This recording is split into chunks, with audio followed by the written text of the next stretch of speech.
Let's talk about why your emotions are a very important guide and are going to help you tremendously throughout your manifestation, your self-growth, and your healing journey. This is Hekate's Torch, your guide back to your own inner light, and I am Taya.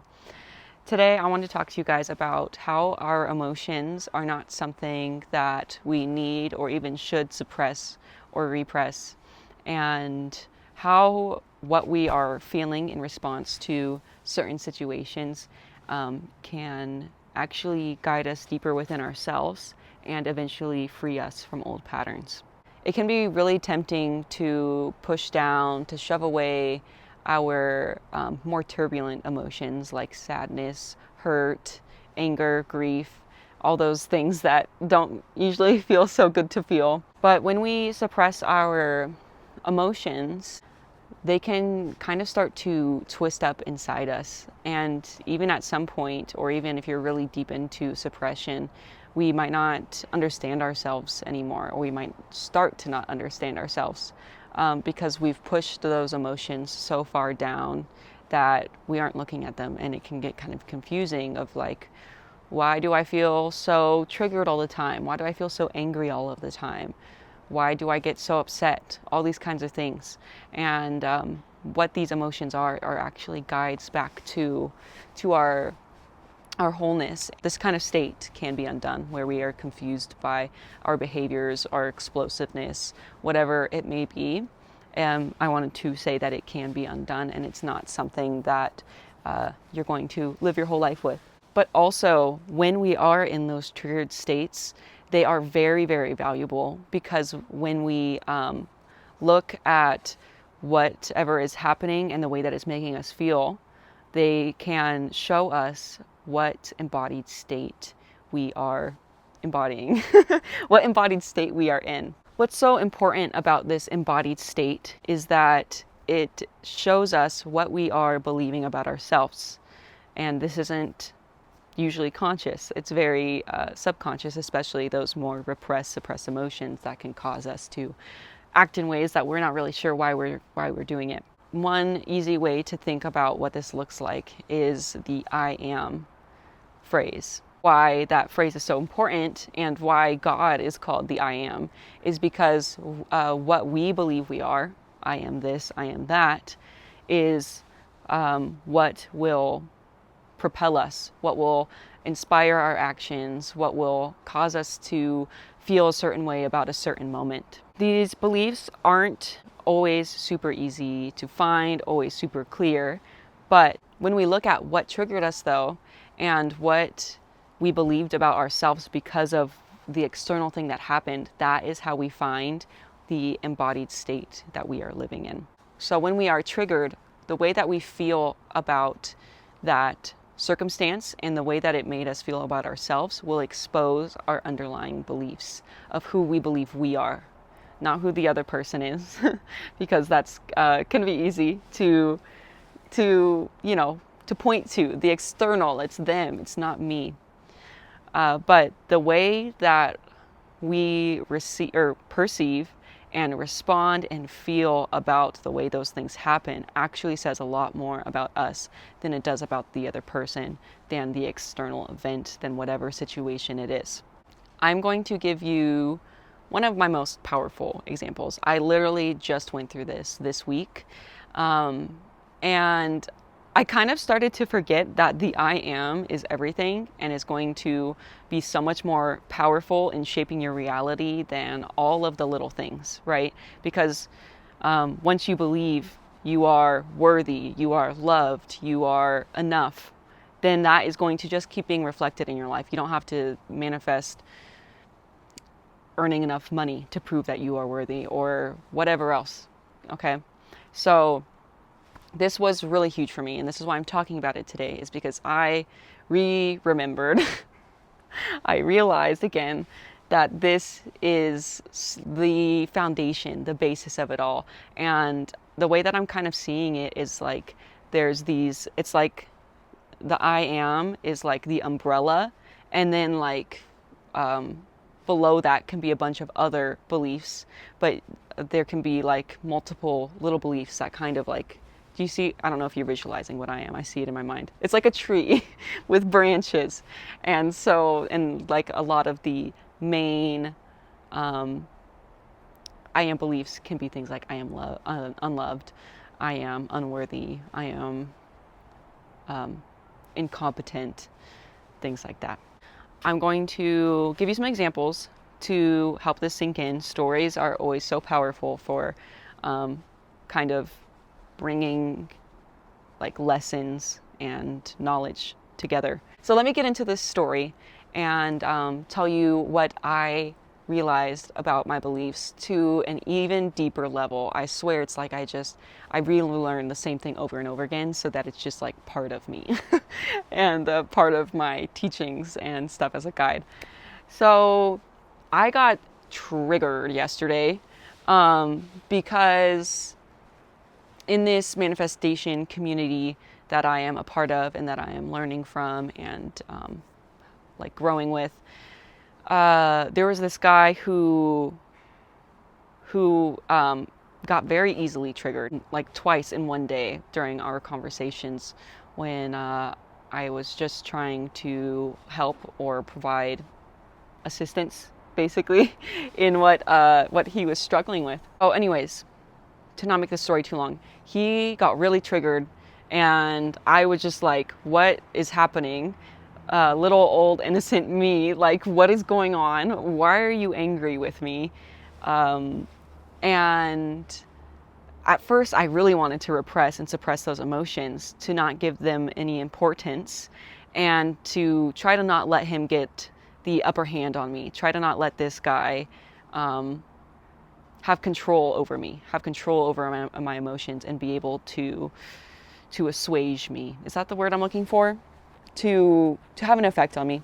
Then I realized that I was trying to suppress and repress it, and I was like, wait a second, there is something here that I need to look at, because this feeling is very familiar. It feels very icky and uncomfortable inside, and I this is something that I need to look at, because it's a belief of mine coming up, right? So I was up until 4 a.m. in the morning, not because of this incident, actually, because I was cleaning and getting ready for an inspection. And I had a ton of time to think. I was just listening to music and cleaning, and I had a ton of time to think about what this guy had said, what I had said, the way that I felt and perceived it. And I was led through this kind of journey in my mind, and I was taken back to when I was abused by my father as an infant. This is something that I talk about a lot, because it's very much imprinted upon my psyche. So when I was abused by my father as a baby, I was taken back to that moment and kind of just saw like myself as an innocent baby, wondering how he could do this to me. Like, I just wanted love. I just wanted to be cared for. And I am getting physically abused for having needs, for having feelings is a big one for me, because he was so, I imagine, overwhelmed by the crying of my twin and I, that it came out as rage. And so I adopted these beliefs and almost even magnetize experiences where men get angry with me when I feel like I did nothing wrong, where I am left feeling kind of attached to these men because it was my dad, and it was someone who was caring for me, and he hurt me, and he's angry, and I just like wanted love, and kind of left with this feeling of having to chase that love. And also my stepdad leaving without saying goodbye when I was 3 years old, and believing that he was my dad. And the common connection that I drew between these stories was my dad abused me because he didn't love me enough. My stepfather left without saying goodbye because he did not love me enough to say goodbye. I started to have these realizations and stories float up to my mind of different times where I have felt insecure or questioning other people's love for me. And even though that they could give me so much love, I still would not feel it as pure and as true as it is in whatever form they're giving it to, because that is not my state of awareness. My state of awareness, my being, my I am, is I am unloved. So no matter how much love someone would give to me, I wouldn't feel that way. I would question their love. I would question their intentions. I would wonder if their love meant that I was going to get hurt. I was assuming that if I had emotions or if I was upset, that it would mean that I would get hurt. All these beliefs and moments where I would just feel like I should be feeling love, but feeling insecure in that connection. And also seeing it throughout different aspects of my life, like here on YouTube, seeing the way that it affects the way I feel about YouTube, seeing the way that it affects my relationship with my kids. I'm getting far more upset than I would ever want to, lashing out and realizing. And when my son would tell me that he still loved me afterwards, and I would wonder, how could you still love me? I am unlovable. It's because I felt unlovable. So not only can I not truly feel and appreciate other people's love, but I also would act in ways that would affirm the belief that I am unlovable. No matter what I would try to do to manifest these all other little things, none of it had lasting change or would have lasting change until I look at that core belief of I am unlovable. And that also can really slow down your manifestations as well too. If you have a core belief that competes with what state this other manifestation that you're trying to bring in is like related to it. I want to share one more example that I also just realized again yesterday. And it's with my kind of like authority complex around women, because my mom was a single mom for the majority of my childhood and very overwhelmed, very traumatized herself, very stressed out, overworked. And so there's a bit of an authority complex that I have with other women. I've noticed this pattern over and over again recently where it's coming up of I am incompetent, particularly with authority figure women that I perceive as authority figure women. Like one of my friends that I mentioned on my channel previously about having this projection onto her, onto my schooling teacher, onto manifestation coaches, where if what I feel or have experienced or know doesn't align with what the other woman believes or says, that I start to question myself and I get really, really confused, like abnormally confused, and not just in a way of like where my confidence is shaken, where it's just like I question my whole freaking existence damn near. And I realized it's because when I was a kid, my mom, if I said I know to her, that was not okay. I had to tell her okay. Even if I knew, even if she knew I knew, it was not okay for me to tell her that I knew something, that I know. Isn't that kind of crazy? And so there was this belief instilled in me that even if I know something, that I have to pretend or feign that I don't know what I'm talking about to this authority complex woman. So I have been seeing it with coaches, with teachers, with friends who I believe know more than me, that I believe are further ahead than me, of like almost like I feel like inferior to them. And I just was like, this is not a coincidence that I keep feeling this way. There's some kind of belief here that I can look at. And then I remembered that one, which I have uncovered before. So I need to like write these down so they stay, they like stay at the top of my memory so that I don't have to keep learning the same lesson over and over again.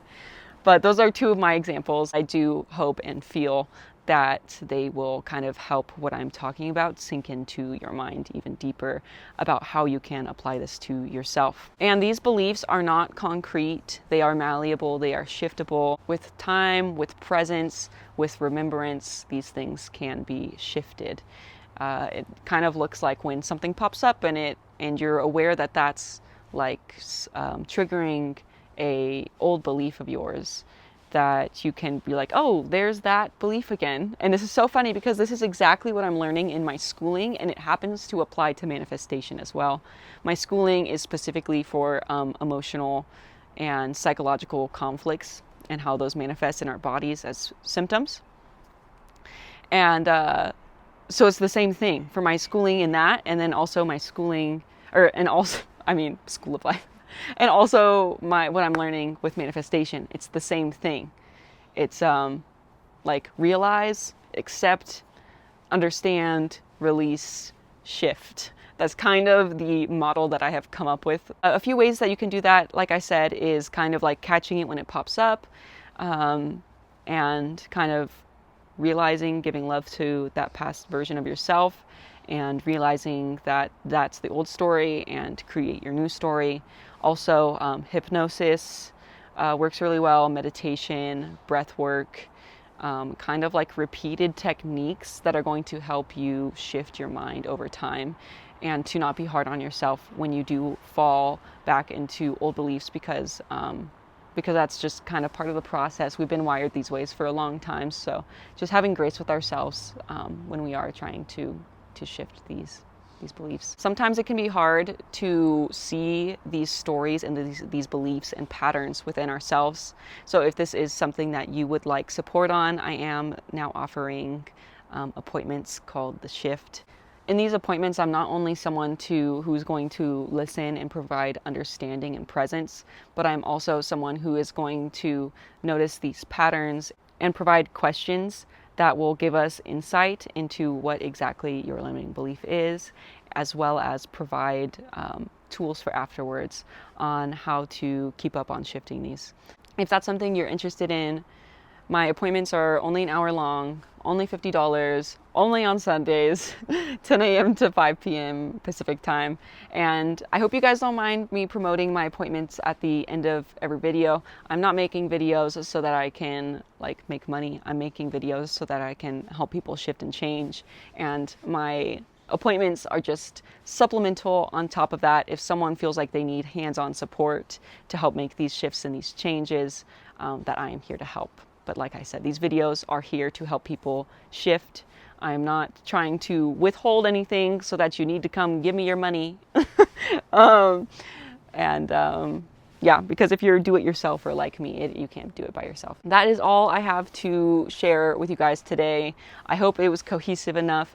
I haven't sat down in front of the camera for a little bit, and also I'm on 4 hours of sleep right now, 4.5 hours of sleep.